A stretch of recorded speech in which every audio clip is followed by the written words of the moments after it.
Shifts happen. We are now offering live stream tickets to one of the most immersive and integrated astrological symposiums that's ever happened and ever will. These people aren't going to come back together again. This is a once in a lifetime opportunity to see Steve Judd, Darby Costello, Alex Trenoweth, Thornton and Rick Levine, all in the same space at the same time. And if you can't make it there in person, and there are still day tickets and residential tickets available, but a few, you can buy a live stream ticket, and even if you can't make it on the live stream because of looking after the kids or you're working, you'll still be able to watch the recording for a limited amount of time afterwards. But if you want to be at this gig and have a virtual front row seat, all the information is in the ticket form just below here. Catch you in a few days.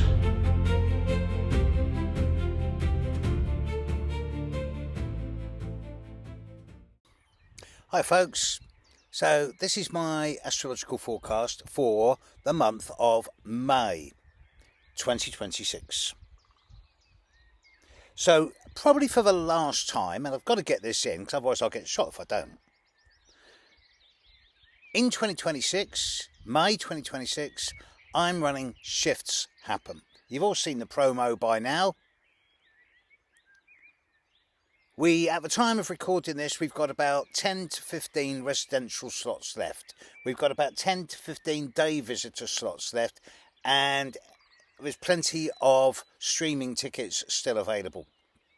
We've got people coming from at least 22 different countries, 4 different continents, age range from 16 to 81, different religion, different colour, different nationality, at least 3 different genders, if not 4, all united by a love of astrology. We've got people like me, Rick Levine, Darby Costello, Thornton, Alex Trenoweth. We've got guest appearances from Amanda Walsh at astrologyhub.com. There's going to be screenings of the documentary. There's going to be a particularly brilliant panel debate between myself, Rick, and my friend Kayvan on AI and astrology. Be there or be an angular cubicle thing. Now, May 2026. It's been a crazy year so far. Those of you who watch me regularly know that at the start of the year, I said that there's 3 critical points during 2026. And those were January with all of the eclipses, April with the 7-planet lineup in Aries,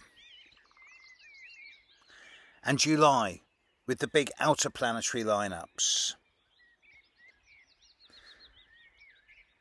As we got into the 7-planet lineup in Aries a couple of weeks ago, I remember thinking at the time, just as it was happening, I'm thinking, yeah, the situation in the world is absolutely crazy.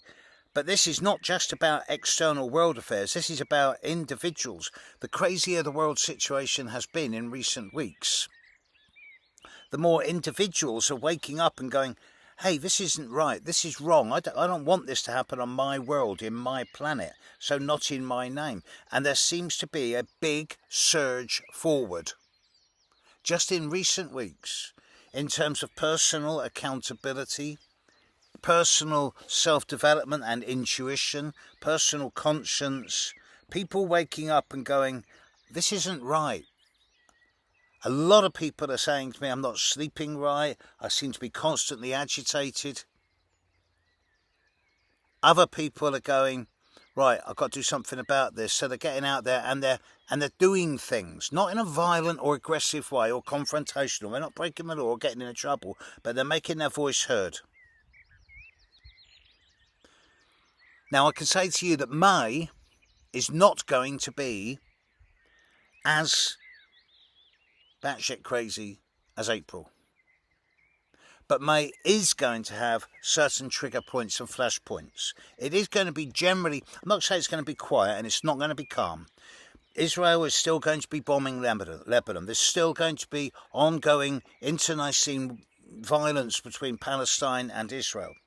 Russia and Ukraine are still going to be hammering the hell out of each other. And the situation in the Gulf is turning into the war without end. This is going to lead to a global recession by July, August. And if we're not careful, it'll be a global depression. And then we're really in the deep trouble.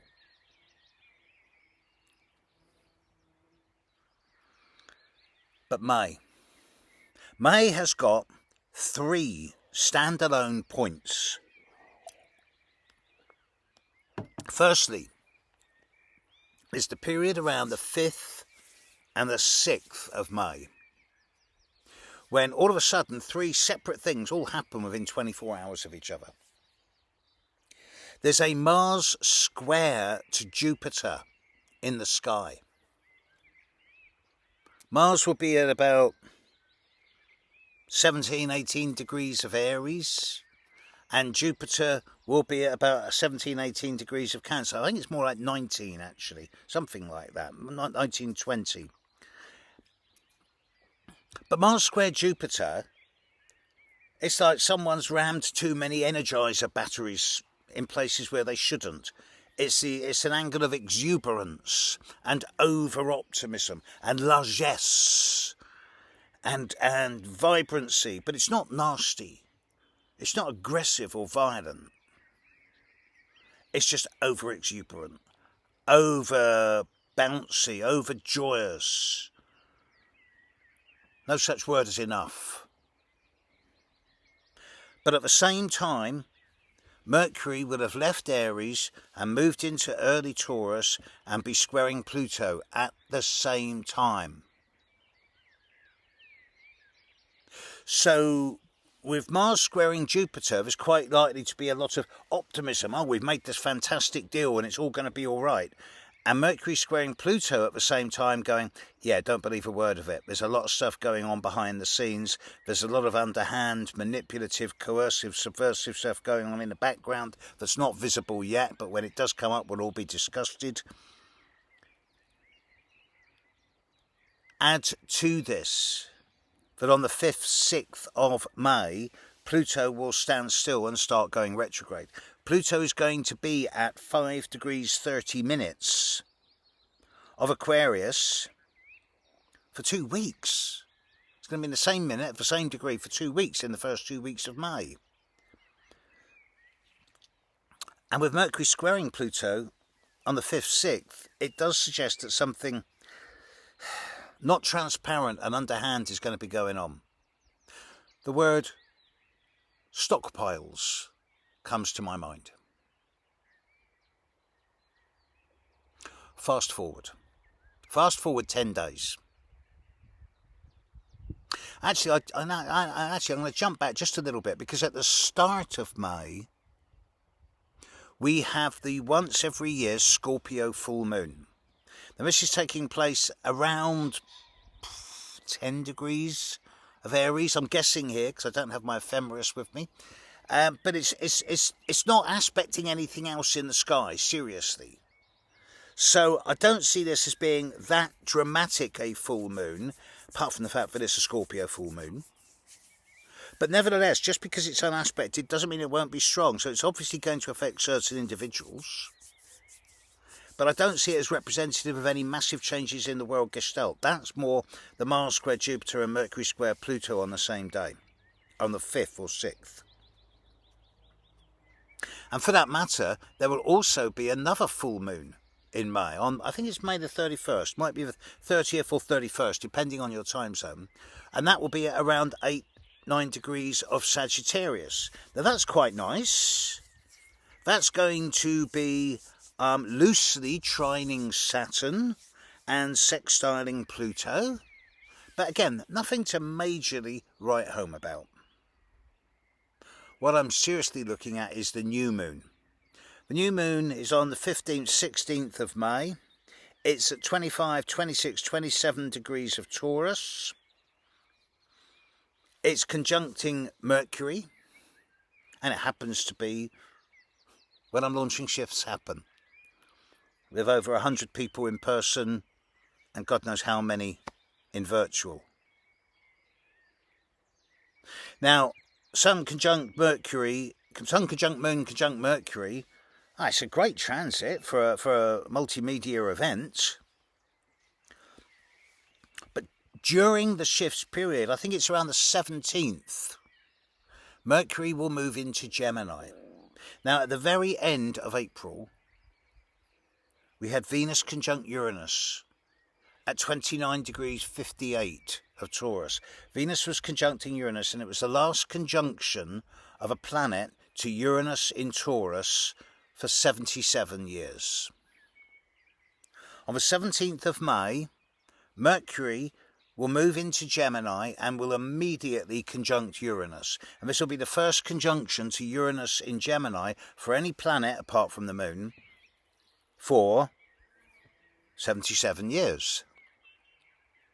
I love the sound of Mercury conjunct Uranus in Gemini. Mercury is lower communication, Uranus is upper communication. Mercury deals with the way you read, write, think, speak and move.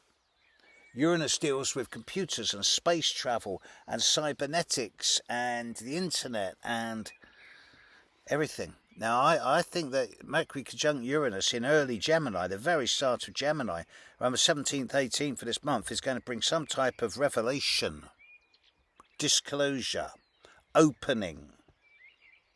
I don't do predictions, I do forecasting. But I'm on fairly safe ground to say that around this time, 17th, 18th, there's going to be some startling news which will not be connected with economics, money, war, or the cult of celebrity. It'll be to do with something brand new. Something that's going to shake the world, hopefully in a really positive way.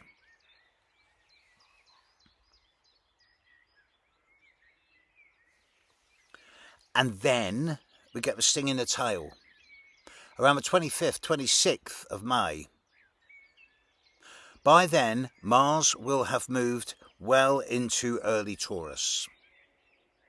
And over this time, the 25th, 26th of May, Mars will square Pluto in Aquarius. Mars square Pluto, there is nothing lightweight about this aspect. It is one of the most difficult aspects in astrology. It is the unstoppable force against the immovable object. Mars isn't that fond of being in Taurus because Taurus is resilient, determined, thorough, perseverant, sometimes stubborn, not always the fastest on the block. And Mars is all about action, and I want it now. Mars squaring Pluto, it's about suppressed, repressed anger suddenly coming to the surface. This can be in a very explosive way. When I say explosive, it could be like a volcano, it can be like a big bomb going off. So it can be like an infantile child with a gigantic sledgehammer, destroying, wrecking, ruining everything around it in a nihilistic way. It can equally be something that's sharp, incisive, acute and to the point, and that cuts out poison without doing any other damage. So for those of you born with planets around 5 degrees of Aquarius, Taurus, Leo, Scorpio, I ask you, as you get towards the end of May, do you want to be a sledgehammer or do you want to be a laser or a scalpel? I do draw comfort that at the same time as Mars is squaring Pluto, the Sun in the sky will be trining Pluto. I think this takes out the worst scenario situations of Pluto squaring Mars, that being nuclear. But again, the word stockpile comes into mind. And I do suspect there will be attempts by a combination of shadowy forces and Israeli/American forces to in some way disempower Iranian stockpiles of nuclear material.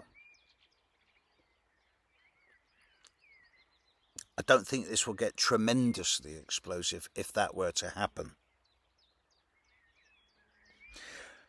But you know, the start of May with Mercury square Pluto, as Pluto goes retrograde and Mars is square Jupiter, does seem a little bit like blustering, lots of noise, lots of words, lots of manipulation going on. He said this, she said this, you made me do it.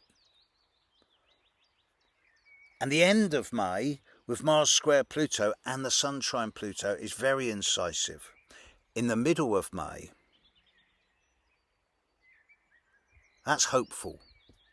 Mercury conjunct Uranus, fractionally after the new moon. I actually feel really positive about this. And that, of course, is when we're doing shifts.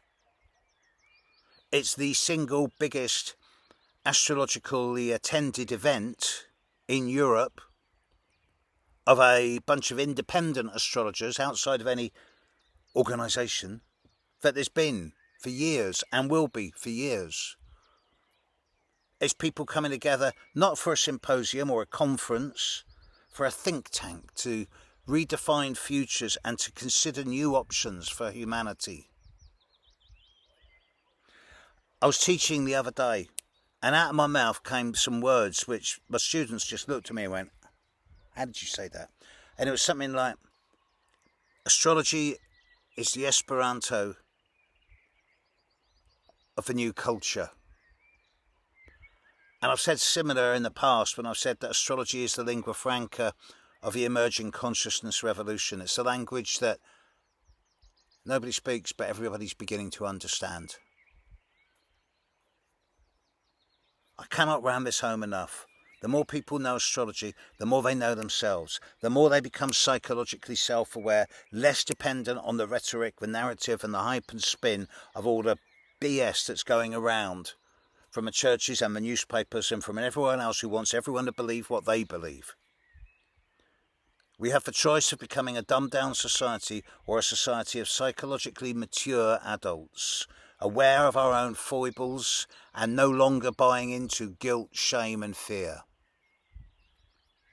And May is going to go a long way towards determining individual attitudes to these themes. So, work with it. Work with your own psychology. Go into the dark. I'm not talking about negative. Go into your dark. Deal with your shit. Deal with the stuff that you don't want to deal with. Deal with the shadow.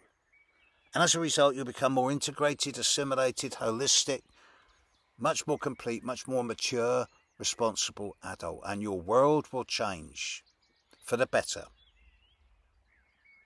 And the more we do this individually, the more our collective world will evolve. We're being prepared. We're getting ready for some type of massive transition into a field of consciousness the like of which we've never seen and which our ancestors have dreamt of for tens of thousands of years. So, if you want to be part of it, do the work. Or sit back and snipe. Sit back and criticise and blame everyone else, or find reasons why you can't do things. Results, not reasons. Have a great May. Work on yourself. Come to Shifts Happen if you can. And hold some back in reserve. July is going to be the kind of finale for 2026. More on that one closer to the time. Be well, folks. Bye.